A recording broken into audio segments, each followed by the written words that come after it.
परभणी हिंगोलीमध्ये काही वेळातच मतदानाला सुरुवात होते। विधान परिषदेसाठी परभणी हिंगोलीमध्ये तिरंगी लढत होते। परभणी हिंगोली जिल्ह्यांमध्ये 7 मतदान केंद्र उभारलेले आहेत। 7 केंद्रांवर 466 मतदार मतदान करणार आहेत। गैरप्रकार टाळण्यासाठी पोलिसांचा तगडा बंदोबस्त तैनात करण्यात आलाय।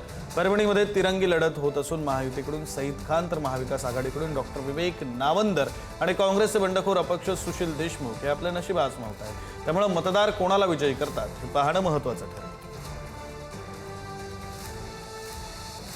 हिंगोली विधान परिषदेच्या मतदान प्रक्रियेला अवघ्या काही मिनिटांमध्ये सुरुवात होणार आहे। परभणी शहरातील तहसील कार्यालयामध्ये या ठिकाणी नगरसेवक आणि जिल्हा परिषद सदस्य तथा पंचायत समिती सभापतींसाठी मतदान केंद्र उभारण्यात आलेले आहे। आपण जर पाहिलं तर या मतदान प्रक्रिया पार पाडण्यासाठी परभणी आणि हिंगोली जिल्ह्यात 7 मतदान केंद्र निर्माण करण्यात आलेले आहेत। यामध्ये 4 मतदान केंद्र हे परभणी जिल्ह्यामध्ये असून 3 मतदान केंद्र हिंगोली जिल्ह्यामध्ये स्थापन करण्यात आलेले आहेत। एकंदरीतच पाहिलं तर प्रशासनाकडून या मतदान प्रक्रियेची तयारी पूर्ण करण्यात आलेली असल्याचे चित्र आपल्याला पाहावयास मिळत आहे।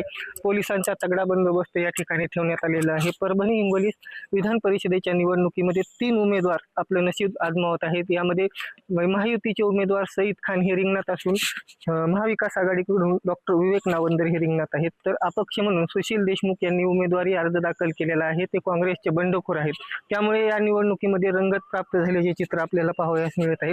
महायुतीचे उमेदवार सईद खान यांना सहकार्य करण्याचे आवाहन केलेले आहे। तर दुसरीकडे महाविकास आघाडीकडून आमदार राहुल पाटील यांनी आपली प्रतिष्ठापनाला लावलेली आहे। त्यांनी डॉक्टर विवेक नावंदरसाठी मोठी ताकद उभी केलेली आहे।